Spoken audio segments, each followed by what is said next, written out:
nothing pardon me. How I'm supposed to have a good time with death and destruction's all I see. Out the sight, I'm out in my mind. The sound of sunshine is calling me. Good vibrations is all I need. All I need, all I need. Hello, everybody. I'm Larry Ridley. You're tuned into the NFL on EA Sports. Some adverse conditions greeting both teams as they take the field in what will be a very wet stadium. Rain is falling, and it's going to be interesting to see just how heavily it factors into this game. It's the Colts going up against the Seahawks. What a surprise here. There's rain in Seattle. So we're off to CenturyLink Field to link up with our broadcast team of Brandon Godden and Charles Davis. Larry, no trip to the Northwest is really complete without a little rain, and we're going to get plenty of it here at CenturyLink Field in Seattle. These folks love their football in Seattle. This was the scene a moment ago as the home squad came out of the tunnel, and it was just absolutely deafening in this building.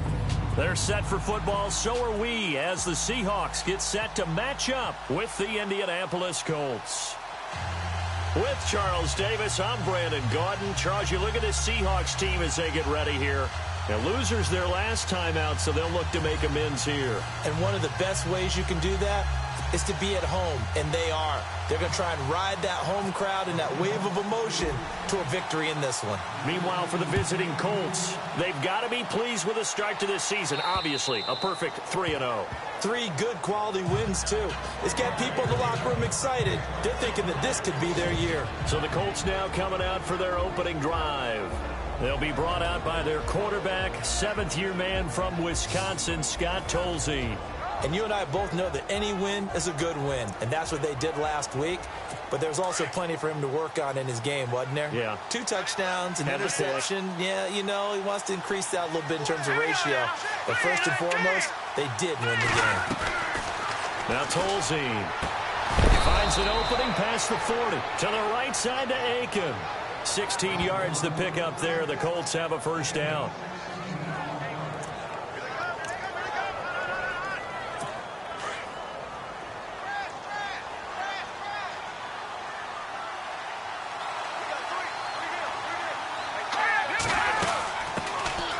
Now the first carry here for Frank Gore.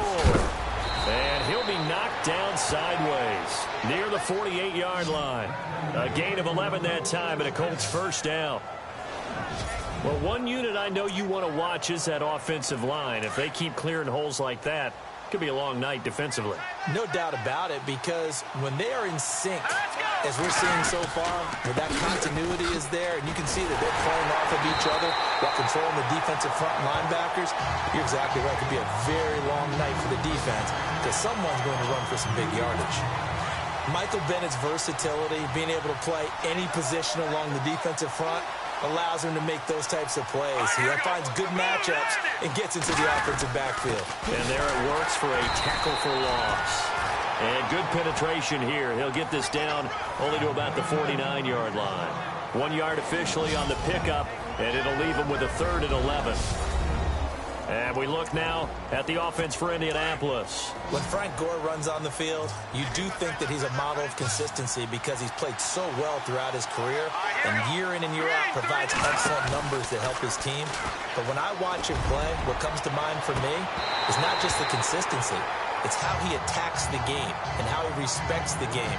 In fact, a general manager told me that when he drafts each and every year, what he looks for in every player is how does he relate to Frank Gore. He compares every player that he drafts to what Frank Gore puts on the field, and that's when he decides if he wants a player or not. And this will be out of bounds, and they spot it at the 15-yard line. Not too bad. So out come the Seahawks now for their first possession. They'll be led out by their 5'11 quarterback from Wisconsin by way of NC State, and that's Russell Wilson. One of the more cerebral quarterbacks in the NFL, analyzes situations, watches a ton of tape, adapts his game to whatever is presented in front of him. And despite the fact he's been in the league for 6 years, the future is still bright for Russell Wilson. And he finds a man with a crossing route.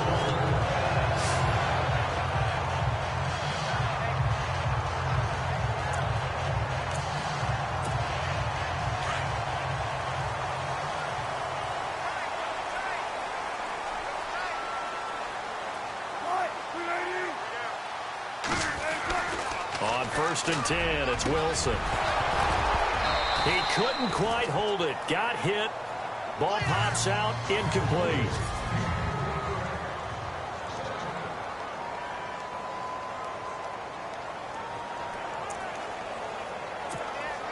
So incomplete on first. Let's see what second down has in store.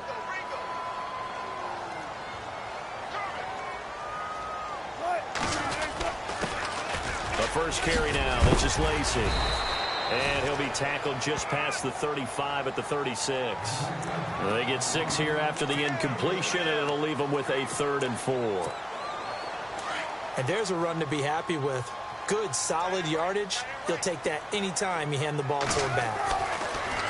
To throw is Wilson. And he's got some space here. And he's got the first down yardage before he's brought down at the 42.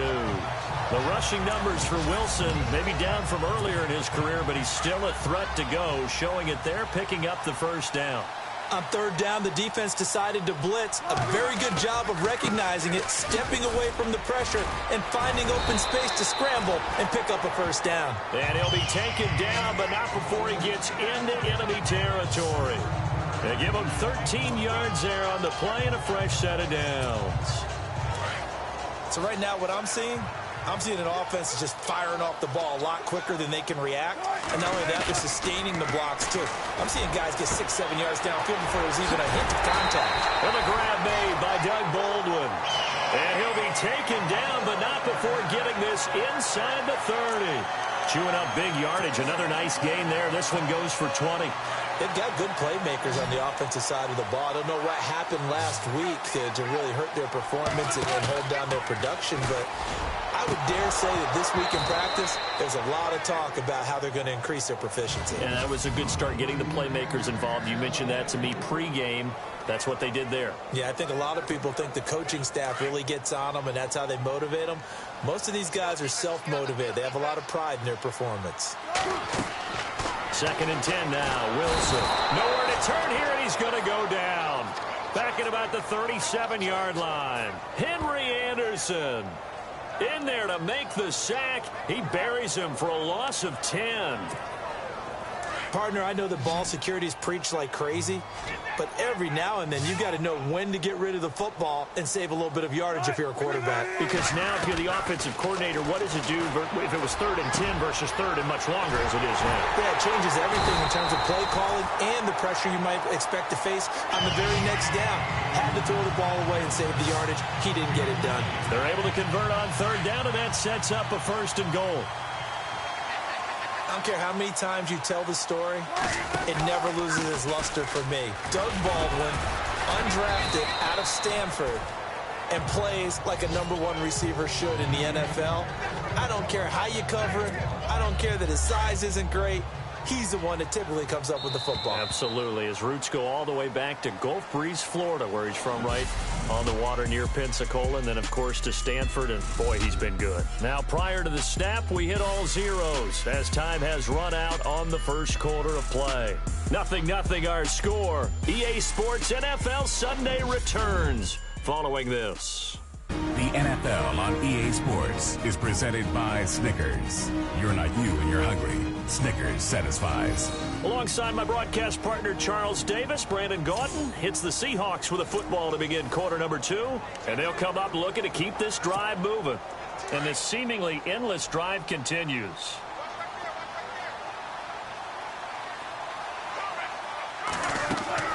Now Wilson on 2nd down. Rush coming, and he's taken down. Al Woods. Never giving up. He's able to keep working and get him for a loss of 12.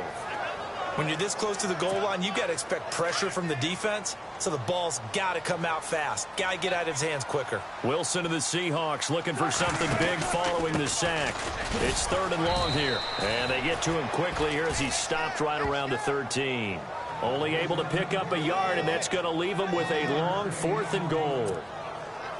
This offense bent the defense in their long drive downfield, but once they got within sight of the goal line, the defense went to don't break mode and is stiffened. So they get 3. They were hoping for 6. An unlucky number 13 play drive. Well, you go to the sideline after putting 3 points on the board, happy, but you wanted to be ecstatic. You wanted to have 6 on the board. On the opposite sideline, though, the defense, I think they're high-fiving each other, only giving up 3 after letting them run that much offense. And they're going to start this drive in pretty good shape as they get it up past the 30. Now the Colts offense gets ready to head back on the field. And hoping to do better than they did their last possession when they punted the football. Appeal to the vanity of your offensive line. Tell them that they control your fate. Leverage guys. Win the line of scrimmage. If you do that, you start to win first down. You win second down. And guess what? You start accumulating first downs. And that's what they need in order to not punt the ball again. Offense. Umpire threw the flag, usually always indicates holding, and that's what we've got. And you know, depending on their positioning, where you are on the field, the umpires get different responsibilities, but always making sure no one's holding. Here's Gore. And he got blown up on that play. Back at the 20. A loss of a full 3 yards, and now it's second down. Partner, you mind if I take off this headset and put on a coaching headset? You want to get this running game going? I want to get this running game going. I'm going down there and saying, gentlemen, we have got to run the football. We've got to get it going right now. Yeah, to this point in the second quarter, it has been a struggle. Give him 5 yards on the run there, but it'll leave him with a definite 3rd and long on the horizon. Frustrating for a defense, energizing for an offense. Finding a way to create that type of yardage in your running game, that'll make the guys carrying the ball very, very happy. And this is going to be incomplete. Well, no second guessing the call here. It was 3rd and long, so throwing the football was probably the smart play to try and pick it up. But they don't get it, and now the defense goes off the field feeling pretty good about themselves, gaining some momentum as they force them into a likely punting situation. He steps into this one, and this is a rocket. And that one hits at the 7, but bounds into the end zone, and that'll be a touchback. The Seattle offense now set to come back out on the field. And they had 3 points last time, but they didn't want 3 points because they were well within range of scoring a touchdown. We'll see if they can do better now. I'm with you on that one. Let's just go ahead and be frank about the whole thing. The only one happy about the 3-point? The kicker. Exactly. He put it through the post. That's going to help him in contract time. But that offense, they're thinking, let's get in the end zone this time. I don't know if that helped him in contract time. You could have kicked that one through. I don't know about that. Toe bad. I don't know about that. Super toe. And all the way in, touchdown Seattle. Doug Baldwin, an 80-yard touchdown. And the Seahawks get the quick strike touchdown. Partner, you know what the real key is to stopping a good passing attack? You tell me. Being able to tackle as soon as a guy catches the football. Didn't work out there. No, because when you give up the big run after catch, the rack yardage, that puts your defense in a big-time stressful position. A lot of rack yardage and a touchdown there on the big play. It's up and good, and that'll increase their lead to 10-zip.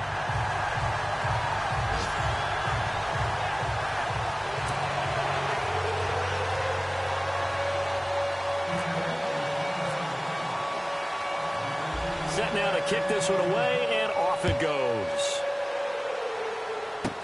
This will be taken short.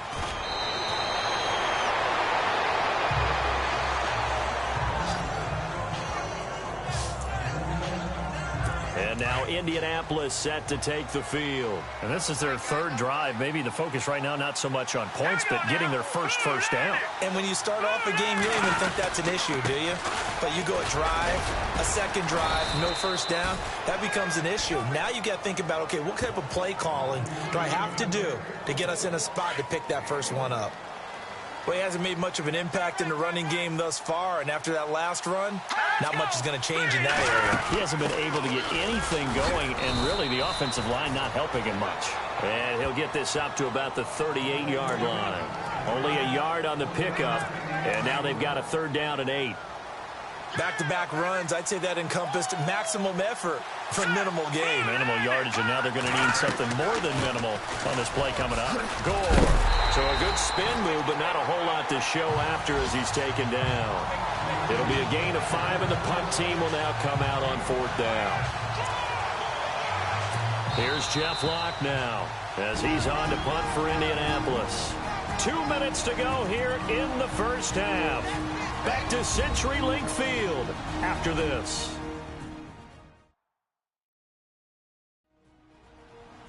We remind you that coming up in 2 minutes' time, we'll hand you off to Orlando, where Larry Ridley will have highlights and analysis of this first half of action. Here's Jeff Locke now as he's on to punt for Indianapolis.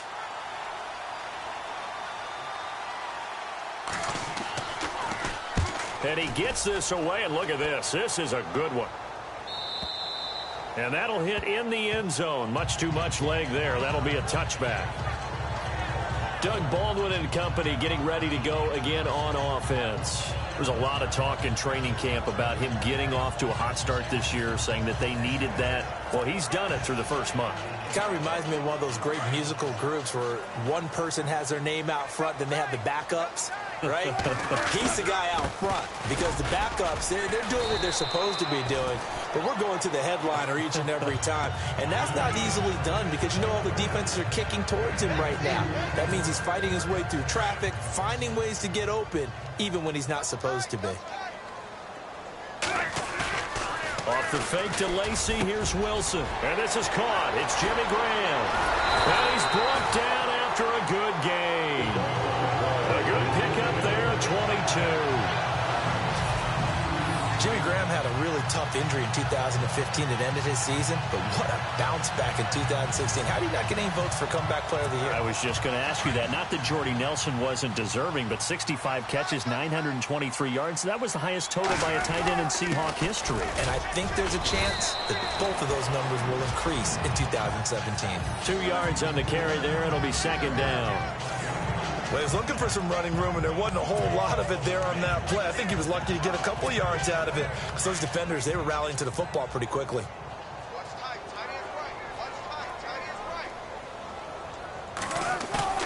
On second down, here's Wilson. Going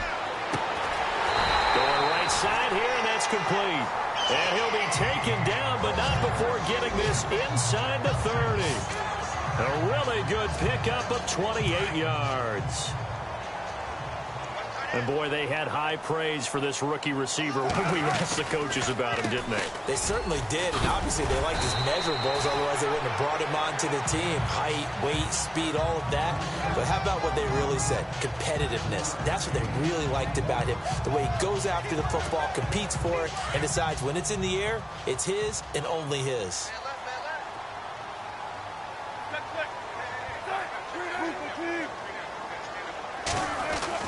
On second down, Wilson. And that will be incomplete with a clock down now to 13 seconds.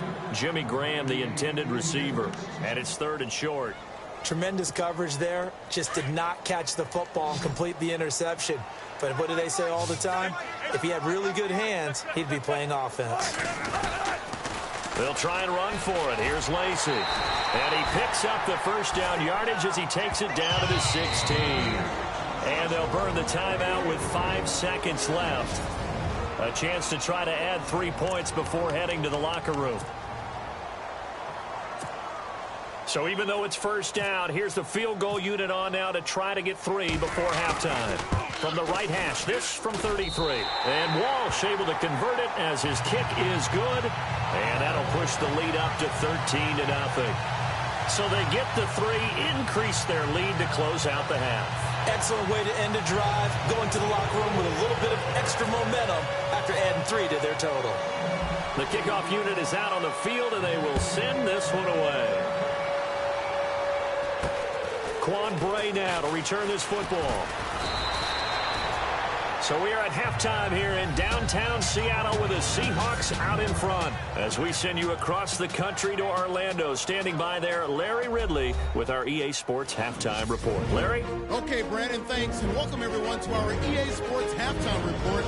Let's get to the highlights. The Seahawks are happy to be sitting in the locker room with a lead. The Colts didn't play their best, and they'll need to be at their best now to come back. So let's take a look at the highlights from the first half. 3rd and long. Wilson's going to complete the pass, and he'll eventually be brought down, but not before getting to the 7-yard line. Seahawks would later kick a field goal.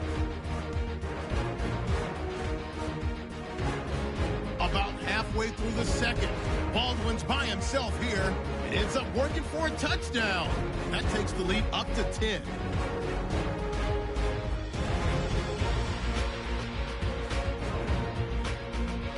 Now 2nd and 8. Wilson's on target here, and he'll be tackled at the 26-yard line. Later on the drive, they'd stall out and settle for a field goal.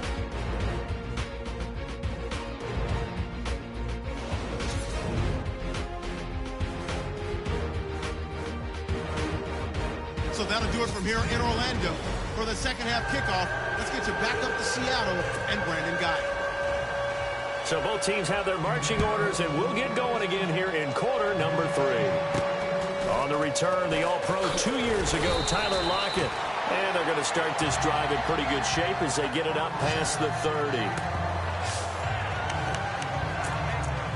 The Seahawks offense now, they get set to go back to work. This is sort of what you would call a put-away drive, isn't it? They score here, especially a touchdown. It's almost out of reach. It certainly feels that way, and I think that they're going to call their play. And he fires one that's intercepted.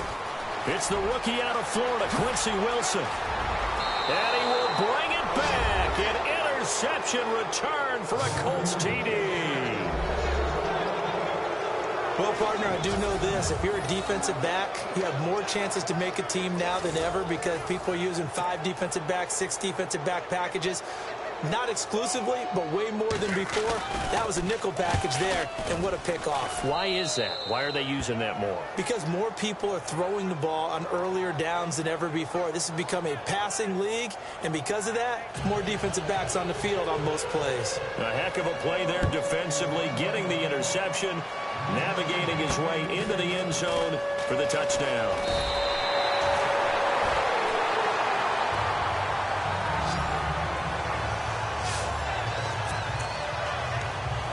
Seattle now ready to march out of the field.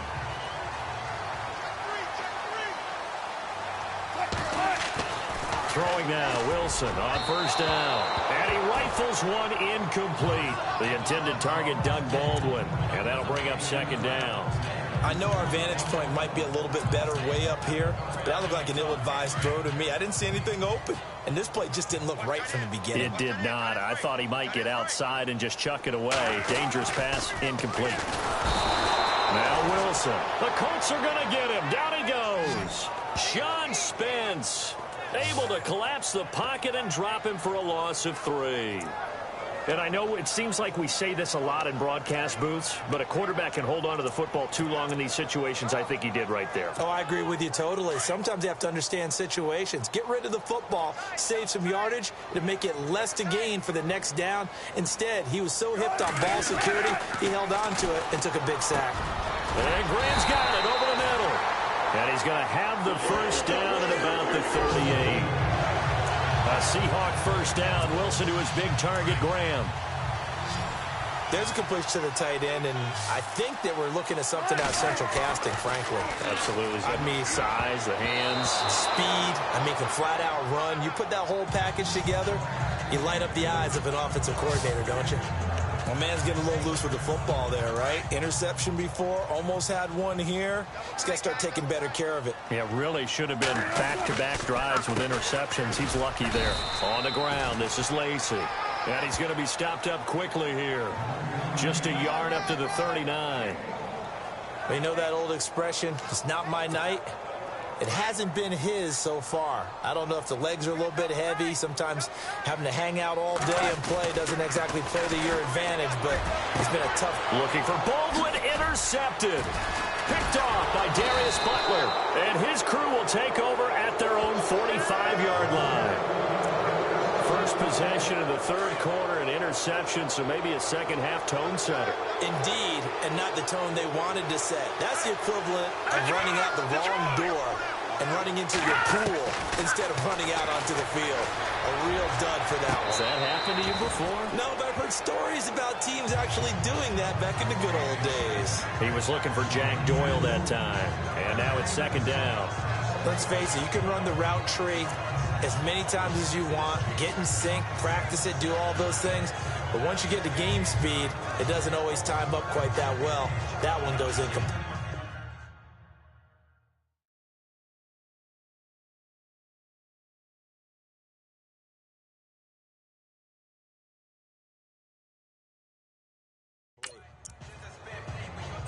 So the incomplete pass brings up second down. Let's go! Green, 39! Tolzien. Caught left side, Williams. That catch good for only a yard, and it'll be third down. I think it's okay there. They didn't get a whole lot on that play, but it's nice to have a safety valve that's built like this guy. Big target, guy you can spot pretty easily. Put it on him when your other targets aren't open. They'll set up a throw. He's going to air it out for Dorsett. Into double coverage, and it's intercepted. Picked off by Deshaun Shedd. And a big turnover there as his guys will get the football back. Well, I tell you, Brandon, this ball's intercepted, but it is third down. So the silver lining is that since this is so far down the field and there wasn't a big run back associated with it, really this kind of works like a punt. It's not an altogether bad result. They'll try to get the offense going with Lacey. And not much here as he'll get it to the 11, maybe the 12-yard line.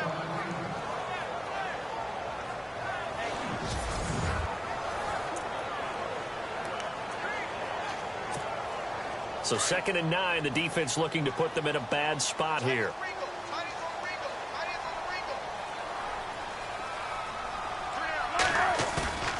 Now it's Wilson. And this one's incomplete. So this is what happens when you throw interceptions. That confident veneer that you have gets chipped away a little bit. Maybe a little bit gun-shy throwing it around. Yeah, underthrowing him there, and you're right. Those interceptions maybe in the back of his mind.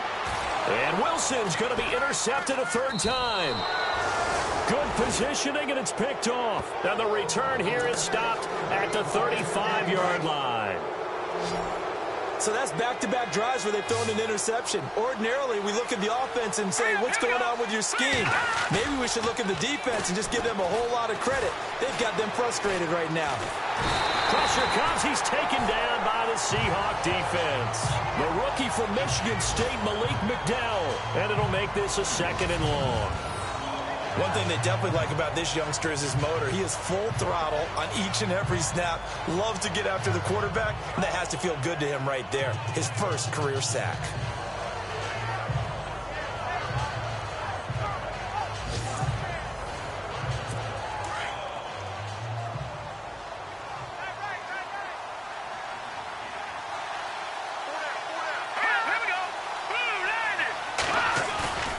They're going to look to throw. And complete to Moncrief over the middle. And he's going to be taken down, but not before reaching the 15-yard line. A good pickup there, 26 yards. So on that play, defense was in the zone. They ran a crossing route offensively, but the defense there, you got to be good with communication, don't you? You certainly do. And no escaping this time as he'll go down. They got him for a sack. Cliff Averill. He's the one that got to him. He takes him down for a loss of 9. It's interesting, partner, that most defenses try and guard the 35-yard line actively because they think the way kickers are nowadays, about a 52-yard field goal, they're kind of giving up points. But you get even deeper into territory, you get into the red zone, they're going to guard it even more, which means more pressure, more blitzing. And incomplete there. A nice hit. Jars the ball free and brings up third down. They may be snapping the ball near the goal line, but all you're thinking defensively, keep them out of the end zone. Force the incompletion, force them into going for 3, and not giving up 6.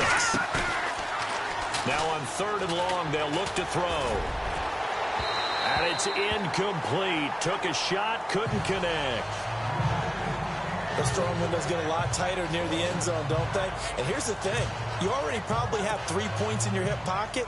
You force a throw here and give up an interception, you come away with nothing. Especially tough in the middle third of the field where he threw that one. And Vinatieri's kick is good. And that will cut the lead back down to 3 at 13-10. How about the run Adam Vinatieri had? 2015, 25 straight to close it out. 2016, 19 more to set the all-time record of 44 straight field goals. He's been doing it for a long time. Could he be a first ballot Hall of Famer? Well, let me ask you, do you think so? It would tell me that the game has evolved the way people think, and I think he deserves it.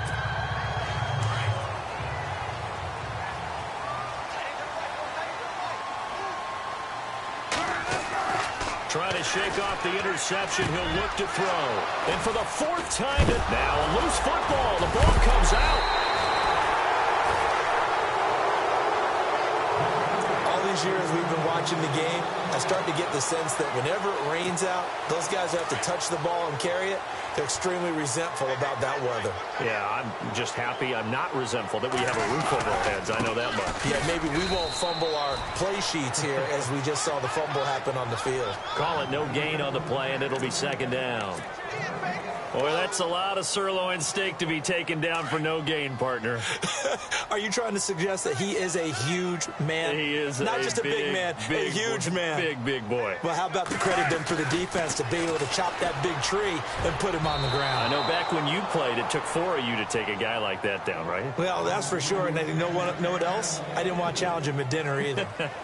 I'm trying to decipher what's going on out there because I don't know if he's just getting bad reads. I don't know if the defense is confusing him. I don't know if he just has, bad info and intel before he snaps the ball. But he's made some pretty bad decisions with the football lately. Yeah, several bad decisions on the interceptions he's thrown, and frankly, that should have been another pick right there. And for the fourth time tonight, it's an interception. Snags it for the pick, and he's going to take this one back to the 37-yard line. The interception woes, they just continue to mount. He's thrown 5 picks. At this point, you got to be thinking, is it something between the ears? I think a confidence hit does occur once you start getting those numbers up there a little bit. But as you and I both know, it's not always just one guy's fault. Maybe somebody ran a wrong pattern. Maybe some balls were tipped. It could be so many different things. Bottom line, though, it comes back to the guy throwing them. 1 quarter remains here on a Sunday night. We'll return with more after this. You're watching the NFL on EA Sports. Back now in Seattle, Washington. It's been a very hotly contested game to this point. Just a field goal separating these two teams as we get set for the fourth quarter.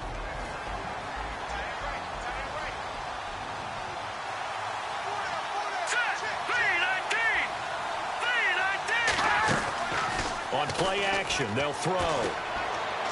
Trying to lay one up deep.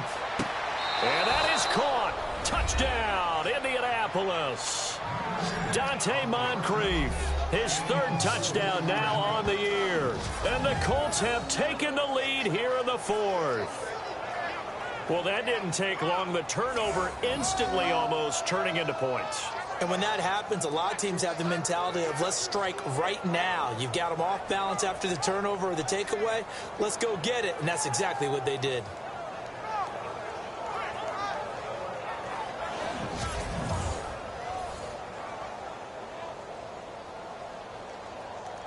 And a pause in the action because the booth, they see something that they want to take another peek at to find out if this was a touchdown or not.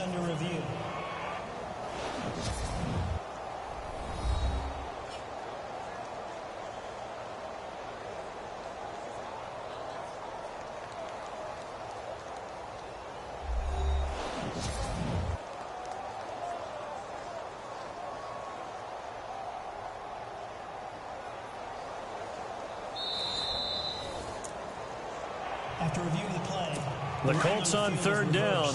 A pretty woeful 0 for 5 thus far. This is going to be 3rd and 13. Here we go now. Green, 39. Back to throw. Drops it underneath to Gore. And he'll go down here at the 35-yard line. Call it a gain of 5. And that's going to make it 4th down. One hallmark of good defenses is understanding the game, understanding positioning, and tackling immediately in the secondary after catches. I think we just saw that on display right there. Got to him before he ever had a chance to think about turning it upfield. A little bit of a lower trajectory there on the deep kick, and it worked. Had to do it because he had to drive it out low because of the length of the kick. Able to do that, got it above the defense and over the post. And no thought to bring this one out. He'll just go down to a knee, and they'll take over at the 25. Here again comes the captain of this offense leading his crew back out there now. And he comes out on the heels of an interception he threw last time they had the ball. Yeah, and you know, the quarterbacks that I know that are the best ones, the ones that really know how to lead their team, they tell them, that's on me. That's my bad. But let's go back out there and move ahead again, guys. We can get this done. One good thing for him, it did only lead to 3 points and not a touchdown after that turnover. Big thanks to the defense. I don't think any of us were surprised that they decided to start this drive on the ground after the last 2 drives ended in interceptions. Unfortunately, though, not a lot going on that first play. Yeah, I think the anticipation was felt also by the defense. This is what happens sometimes when you abandon the running game. It's hard to get back to it because once guys get out of that mentality of firing out and hitting people, hard to get them started again occasionally. And he's going to have the first down at about the 38. One Wilson to another for a Seahawk first down. Many different ways to create space, but on that play, he did it with that big, wide body of his. Didn't get a whole lot of yardage on the play, but it did what it was supposed to. Pick up a first down. And very little room to maneuver. He'll get this down to about the 39. Just a yard on the first down carry, so it's 2nd and 9. Nice job by that defensive front there to hold him to a short gain on first down. Well played, I must say. Yeah, only getting 1 yard. There was no room to run. Looking to throw on 2nd down. Wilson steps away. And able to get this one across the 45 before he's brought down. Give him 10 that time, escaping the danger, running with it, and picking up a first down. All right, partner, I'm a defender, but I've got to express my admiration there. Moving around, making it happen, and instead of worrying about protecting himself, he goes and gets the first down. I've got to give it to him on that one. Normally, you don't want your guy taking shots, your quarterback, but it's winning time here in the 4th quarter. If he needs to make those plays with the legs, go ahead, right? Yeah, no doubt about it. At this stage of the game, all protections, they're off. Now they'll throw it with Wilson. He hits Baldwin right side. And taking it across midfield and just shy of the 40. First down, Seahawks. Wilson to Baldwin. Time for a break. We'll come back and see how it all shakes out after this.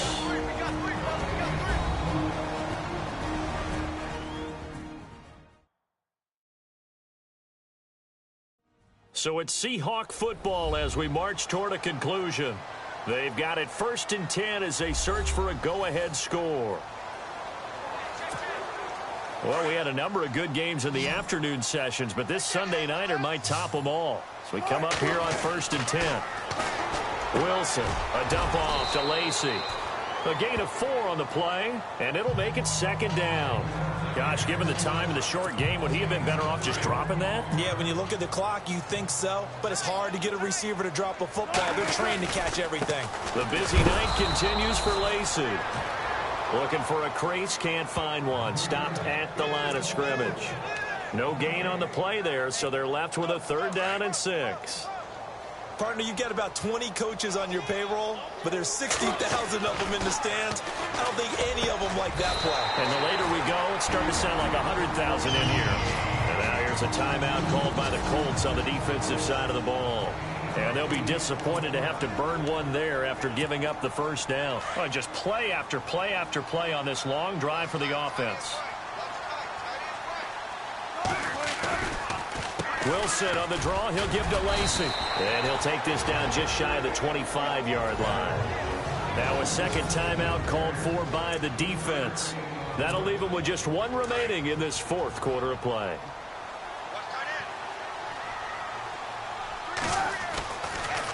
They run it again with Lacey. And he stopped immediately there.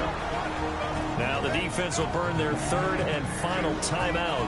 And as the two teams talk it over on their respective sidelines, we take a break.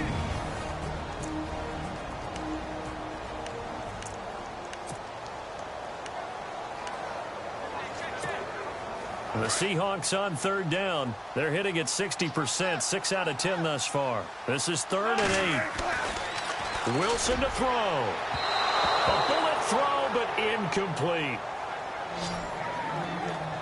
So he's unable to complete it there, and just not the game that you would expect from him. He's been off the mark really start to finish. Yeah, it makes you wonder what exactly is going on. Is he a little bit dinged up here, or is he just off just by a bit? Maybe he can get it back in this situation. He'll need to. I tell you, it's not easy kicking field goals in the best of conditions. Yeah, and in a downpour like we're in right now, it makes it that much harder. And sure enough, they can't convert here. He'll come out throwing here on first down. This one brought in by Aiken. And he's finally taken down, but not before getting across midfield and across the 45-yard line.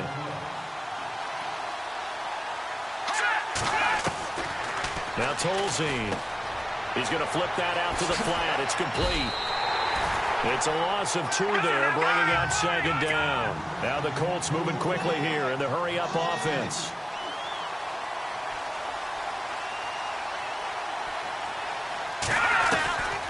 Looking to throw. And he can't get a throw away. He's taken down. Cliff Averill in there to drop him for his 2nd sack now here tonight.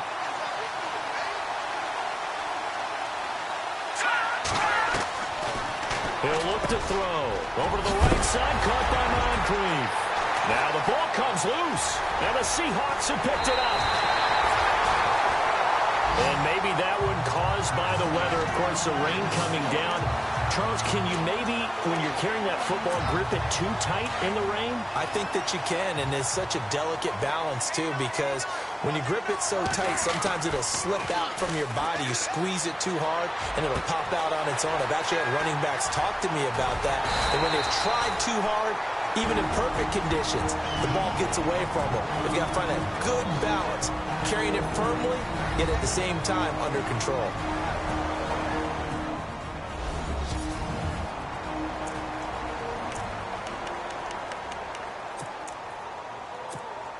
So on now is Blair Walsh.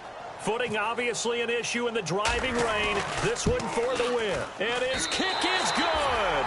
Despite the rainstorm, a good snap, a good hold, and the kick went through. And they'll be celebrating in Pioneer Square tonight. The Seahawks have won the game.